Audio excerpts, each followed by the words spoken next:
Okay, good morning. Welcome. I'm Kate DuVivier, minister at Center for Spiritual Living, Carlsbad, and the topic today is decide to discern. While I'm talking, please feel free to share any questions or your insights in the comment box, and I'll be happy to respond afterwards. So don't hesitate. I would love to hear from you, and any questions you have, someone else probably has too. So just a few days ago, we've had a lot of fires in California.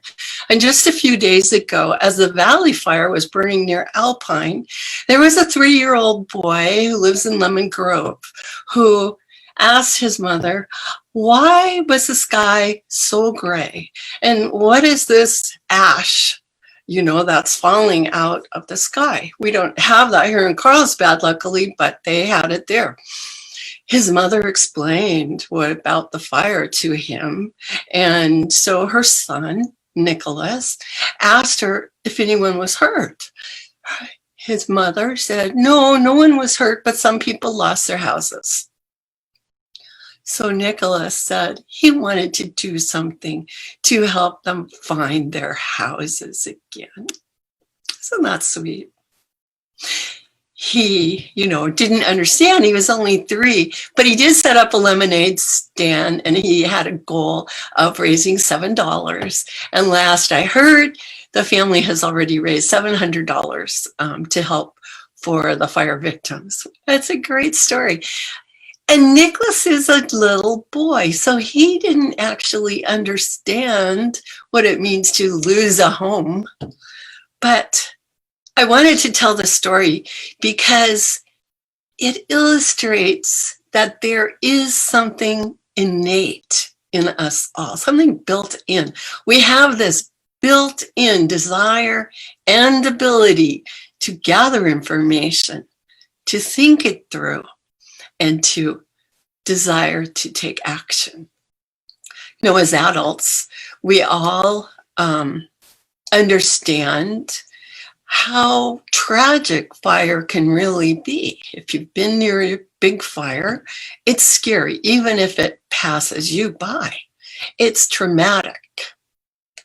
And that brings me to a conversation I had with a dear friend who knows all about everything, I think. And she said that people only change through either trauma or repetition. So although I know she's a super wise woman, I did not like hearing her say that, not one bit. So I thought it over, and what I decided was that I could go along with it as long as I redefine the word trauma to be something less dramatic. So I think of it as experience that we pay attention to. And I wanted to talk about it. That's why I called this talk Deciding to Discern, to pay attention, to understand, to gather information and pay attention to it. So the word discern means something like perceive or to recognize something. It's a little different than just the plain old word seeing. You could say that discerning is like seeing with wisdom. And it's a little different than the word judgment. When people say, don't be so judgmental, what they're really saying is don't be so critical. So you could also say that discerning is similar to judging, but without prejudice. So this is my call to you this morning. Decide to discern. Decide to open your eyes, not just your physical eyes, but all your avenues of perception. Decide to actively take stock of this situation, whatever situation you're confronted with in that moment. Assess what appears to be happening and assess what you would like to see happening. See the truth clearly. and then take any appropriate action, which might just be prayer, or it might be something more active. You know, this is exactly what 3-year-old Nicholas did. So you can do it too. We can all do it. You know, as adults, it can seem more complicated or harder to be that spontaneous, or even to sort things out clearly. We can really, you know, end up feeling bombarded by our experiences, by what's going on around us, you know, by what we hear, what we see. Even when your day is actually going fine, you might watch the news and experience sensations that are similar to going through a little trauma.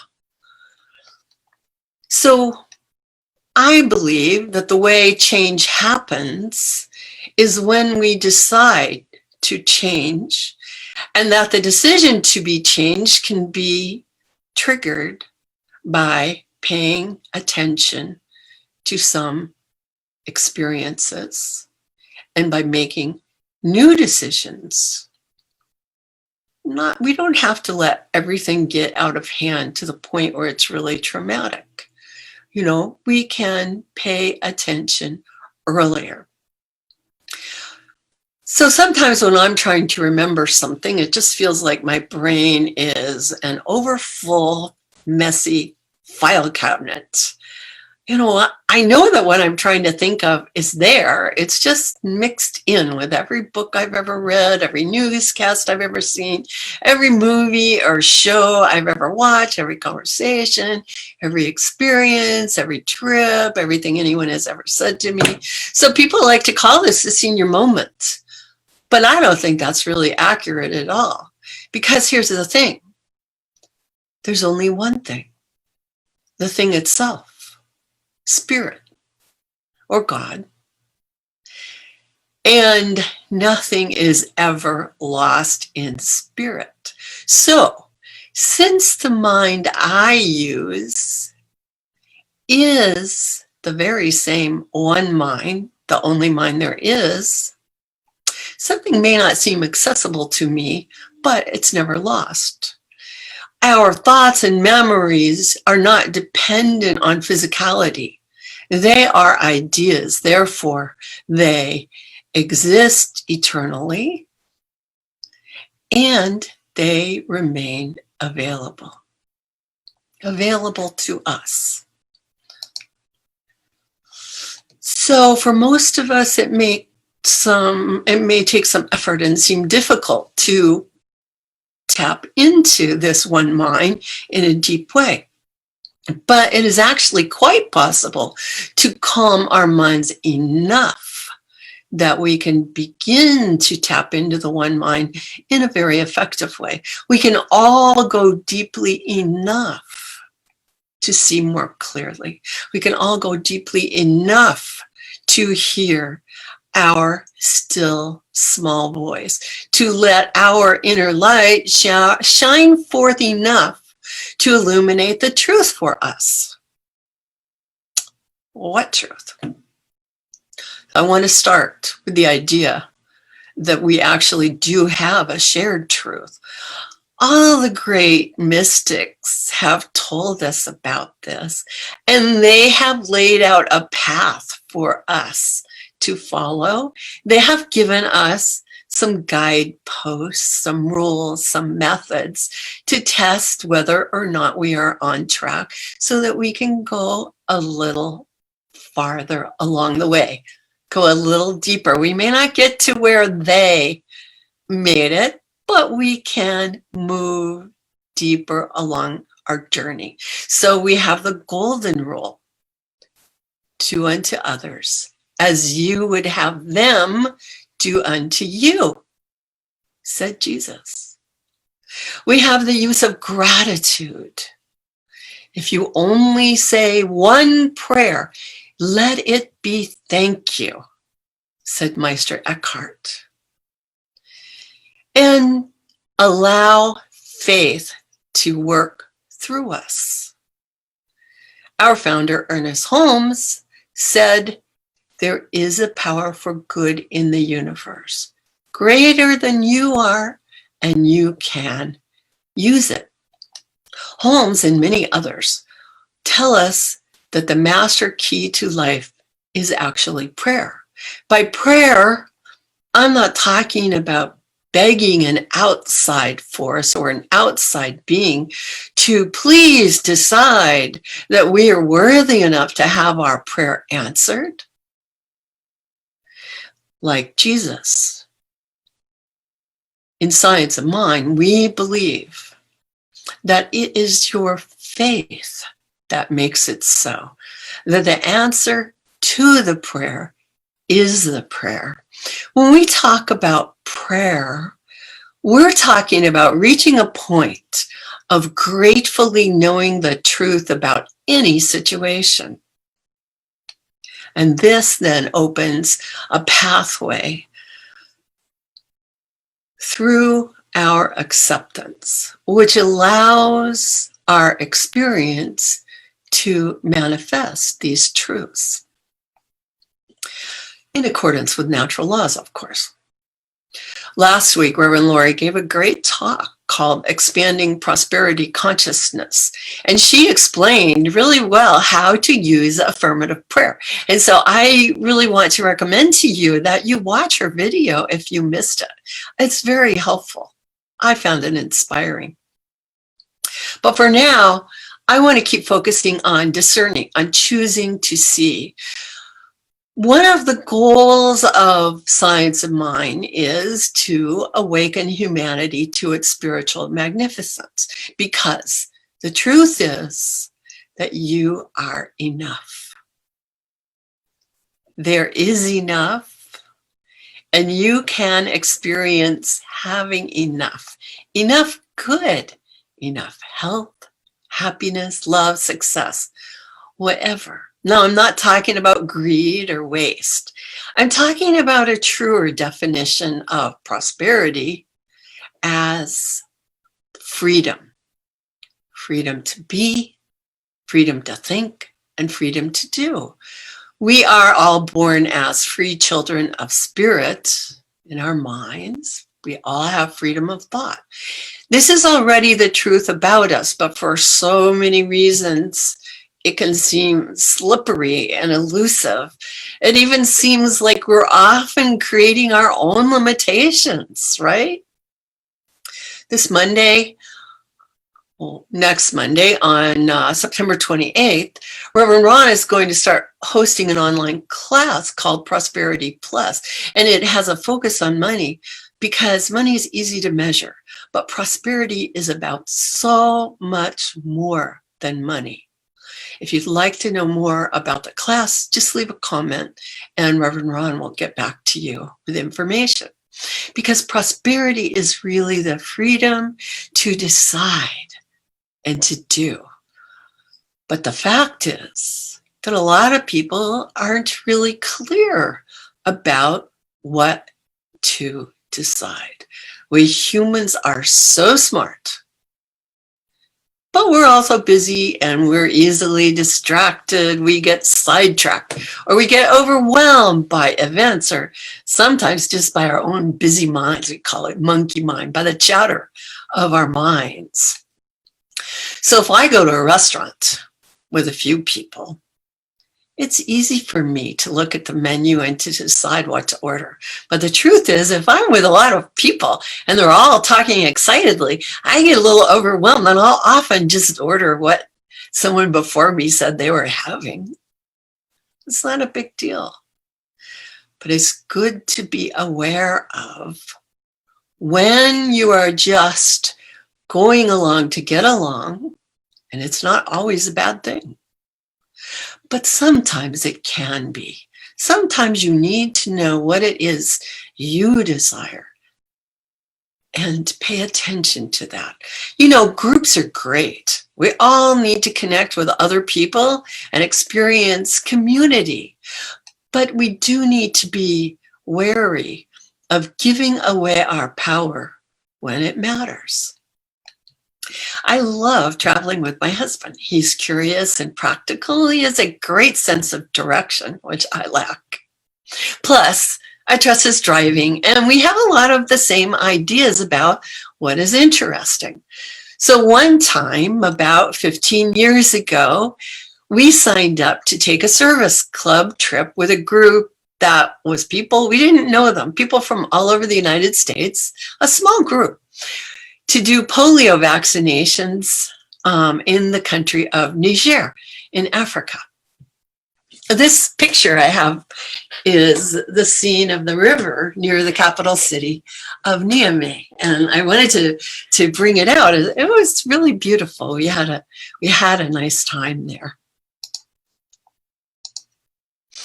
So if you don't know where Niger is, here is a map. It's in the Sahara, and Niamey, you can see, is on a river, and then the rest of the country is quite dry, to say the least. So it was very exciting when we landed in the capital of Niamey, and we went to our hotel. Here's the gate to our nice motel or hotel in Niamey. That we were enjoying it a lot, but it turned out that we couldn't start the actual project for almost a week. Something that the organizers really had no control over. It was a kind of a government thing. So while we decided to wait, a few of us, a group of really 6 of us, one young college student from Niamey and 5 of our group, plus we hired a driver, and we all decided we were going to go and visit a Doctors Without Borders treatment center near the city of Maradi, in a little bit out into the desert area. So let's see if I can move, and you can see it was a long ways. It was very hot. It was over 100 degrees. It was about a 10-hour drive, but we got there safely. Now, that town was not quite as welcoming to what looked like a van of Americans. And, we went to our hotel, and they were really happy to see us. Our hotel was a little bit of a surprise, I have to say, but it was fun. I think the person who had recommended it to us had not been there in many, many years.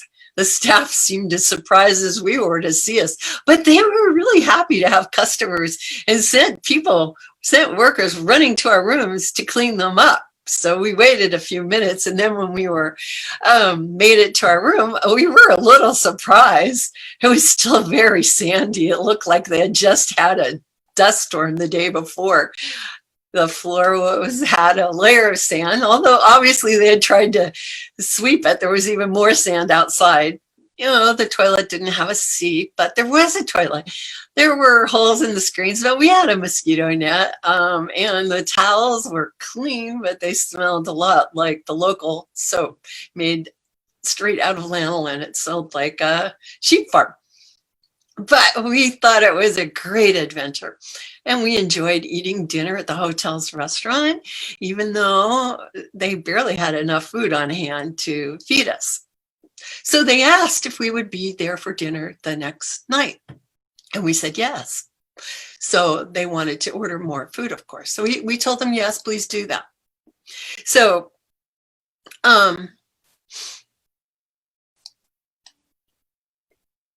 the next morning, we walked out through the lobby, for our next part of the adventure. And as we walked through the lobby, we looked down and we discovered they were cutting up a goat for our dinner on the lobby floor. So, okay. Maybe they thought it was a really easy spot to clean up afterwards. So our group went out to see the Doctors Without Borders Médecins Sans Frontières treatment center, which was really inspiring. I just have to say, so inspiring. Let's see, I can show you a picture. Right, it was a tent set up in the desert, and it was surrounded by a fence. And because they had had food shortages and they didn't have everything that they needed for everyone, what they did is that mothers would bring their infants from what you could call really the backcountry. Some of them walked a couple of days to get there. And then the child would be weighed and measured. And if it were small enough, malnourished enough, they would accept the mother and the child into the camp. But if it was more a matter of hunger, not so much, not so affecting the child that much, they weren't really admitted to the program. They just did not have the resources to let everyone in. But the program was great. They had food for the children. I'm just showing you a little bit. They had set it up so there was shade. They gave lessons on nutrition. It was really, really inspiring. Yeah, it was sad to see the children in this situation, but this organization really inspired me with what they were doing. They were doing an amazing job. So after we had our beautiful and inspiring tour, our driver took us back to the hotel in the afternoon. Well, here's the thing. Unfortunately, well, to me, unfortunately, but the member of our group had been appointed to be our leader by the tour organizers. Because of the good work she had done with the group, organizing the trip, because of her, work in the organization over the years, she was appointed leader. But unfortunately, she had never traveled in a desert at all, let alone in a developing country. And we knew when we signed up for this side trip that she would be in charge, but we hadn't really worried about it because we knew the plan, and the plan seemed fine. But when we got back to our hotel after, seeing the wonderful Doctors Without Borders, suddenly our leader announced that we would be leaving immediately and driving back to Niamey in the night, a 10-hour drive. My husband and I tried to convince her it was a bad idea. It would be much safer to wait until morning. Our driver had been driving all day already. It was very hot and tiring for him. Maybe not driving, but sitting in the hot sun. It was tiring. We were in a fairly remote area. There were rumors of unrest between tribes over cattle and grazing rights. And at night, it could also be dangerous because you didn't have that clear visibility. There actually were wild animals, and, it was rumored that there could be bandits. You'd be completely on your own. Nothing would change her mind. And so the only decision that my husband and I could make was whether to head back with them or whether to stay in the hotel by ourselves another night and then somehow find a way to get back to Niamey by ourselves, rent another driver and van. But we decided we should go back with them. We decided the best plan was to stay with the group and go with the flow. Now, our words did have an impact, not the impact I wanted, but we did decide her not to drive all night. We did find a hotel on the way and a place to eat. And we actually met up with many Peace Corps volunteers that were eating there. We had a really great evening. It was good. It was turning out great. But then the next day, our driver, who was tired from the long hours, and it was over 100 degrees, didn't see a piece of gray metal on the gray road ahead of him, ran into this big chunk and ripped a hole in the bottom of the oil pan of our van. Okay, there we were in the heat.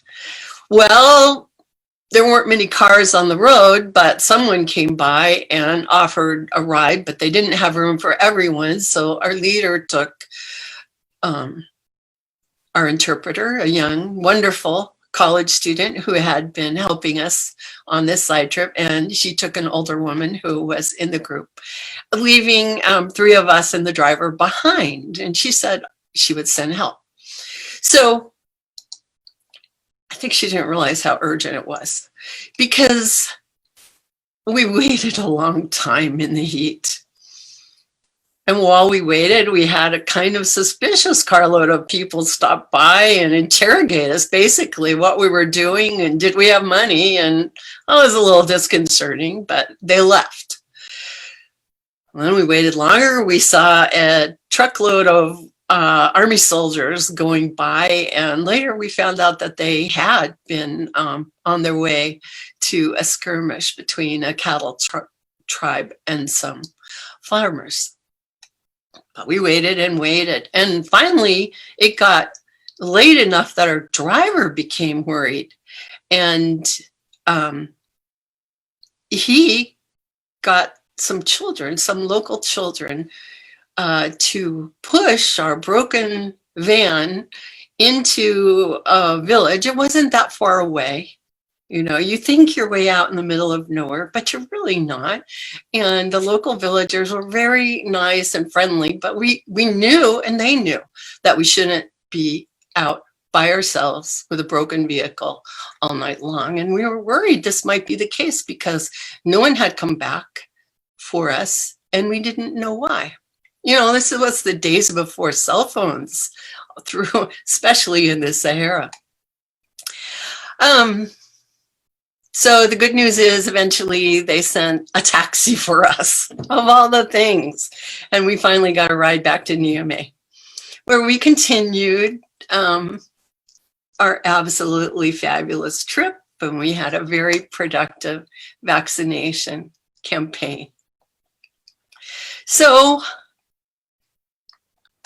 you might be wondering why I'm telling this story. What does it have to do with deciding to discern?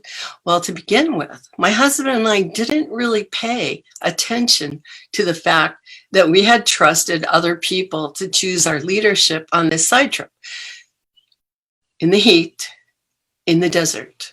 So we, through our not paying attention really, but being excited about the opportunity, we set things along in motion rather carelessly. We didn't really decide to discern. We just went along to get along. It sounded like fun. On the other hand, once we saw what was evolving in the situation, we did take steps to reevaluate, and we engaged with the others as best we could to ensure the highest and best outcome. I'm not going to go into every detail, but you know, we got extra water before we left. And during the trip, we took our driver's advice and let him help us with how to stay cool while we were waiting by the side of the road. Now, back then I was a student of religious science, not a teacher. I did know enough to understand I should move ahead and make the best of it, make the next decision. I'm not sure I really understood perfectly, don't waste time with complaining and frustration, but looking back, I see that it was just an evolving situation and that I was a part of it too. Because the truth is that whatever has brought you and me to the point where you are right now, whether it was entirely of your own making, or whether it was at least partly because of shared situations, I'm going to advise you to just say to yourself, I do my best and Spirit does the rest. Right? We can adapt.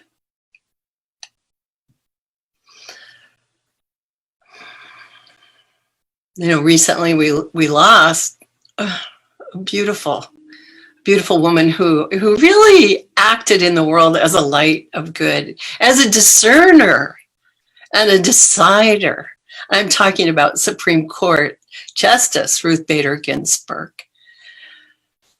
And, I watched, like a lot of you, I watched some of the stories about her life and read a little bit about her.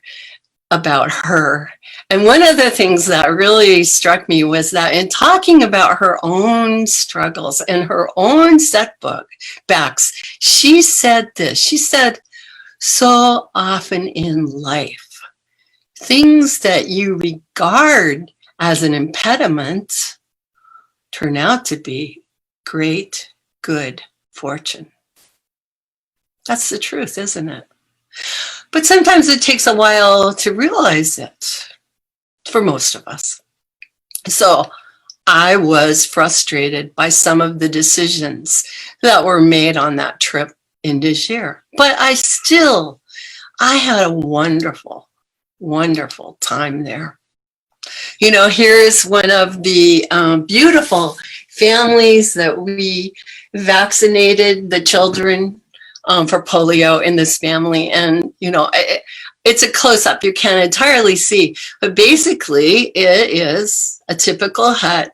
And this family had just made it beautiful. They had planted all kinds of vines. See how healthy and happy. You know, you don't think of living out in the country like that as being a place of prosperity. But they had created a prosperous and loving home. It was so obvious. It was beautiful. It was great for me to get to see it. It was an honor to meet them. We met many, you know, young and enthusiastic local college students who helped us as we walked from place to place. And here's just a scene of what it was like. And what we would do is walk out at the heat of the day, because that's when people would be at home resting in the shade. So we would walk out, talk to them about the importance of vaccination, and really most of them were quite interested in having their children protected. We just gave them polio vaccination drops, very simple. So we did our little bit many years ago, just part of so many people, mostly local people, but also some visitors and cheerleaders and fundraisers who work with them. And last month, this August, all of Africa was finally certified as polio free. It hasn't been in the news because of our current pandemic. I think the news has just been overwhelming, but it's an amazing milestone. It's an amazing good. You know, even my upsetting experience of waiting in the heat turned out to be full of good in the moment and part of long-term good. Now, with every experience, and let's, get back to the idea of traumatic experiences or just experiences that you pay attention to, there are lessons. I learned that I should choose my leaders with discernment. A person who's a good leader in a conference room or one situation is not always the best leader in an emergency situation, right? Also, I learned why leaders should be listeners. And that's something I've tried to implement whenever I've been in a leadership role. You can't know everything by yourselves. You do have to rely on community. I also learned why followers need to speak up early and clearly. It takes two. Well, it takes a village, right? So we don't need to cast blame. We need to up our game, right? Up your game. I learned that basically, and I know this, life is good, and therefore we don't have to worry so much about day-to-day perfection. But we do need to stay focused on the tendency of our lives, on laying the groundwork or making an opening for good to be in expression. How the first step to opening the door to our good is just to decide to really look around, really look within, and recognize the truth. The truth is that there is actually enough good for us, that we can choose it, we can choose to experience it, we can accept it into our lives and into the world. And even if we don't control the whole world, our thoughts flow into the world. Just like a stone thrown into a lake makes a ripple that goes out, so too our thoughts ripple out into the world. Our attitude of brotherhood, joy, and peace does actually ripple out into the world. There is enough good for us.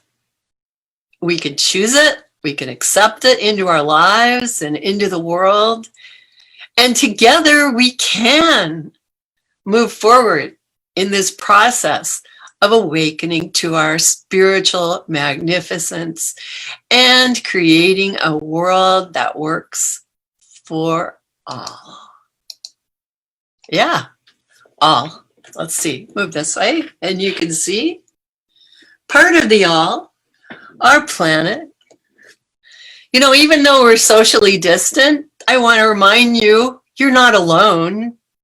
Our prayer team is ready and willing and able to do prayer work for you. Don't hesitate to reach out to us. Messenger, email, text, or call. Oh, you can write a note and drop it in the mail. Just let us know what's up with you and how we can support you. Now, I'd like to close by sharing a passage from New Thought pioneer Fannie B. James, which was brought forward by Divine Science Minister Reverend Wardrop of Oklahoma. She said, "We rejoice in all things, since all that the Creator made is very good. We rejoice in rain and sunshine, in heat and cold, in wind and calm, in darkness and light, in everything. We give thanks and acknowledge the omnipresence."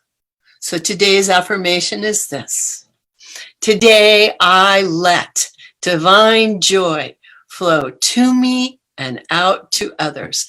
I love all that comes past me, and so it is. Thank you.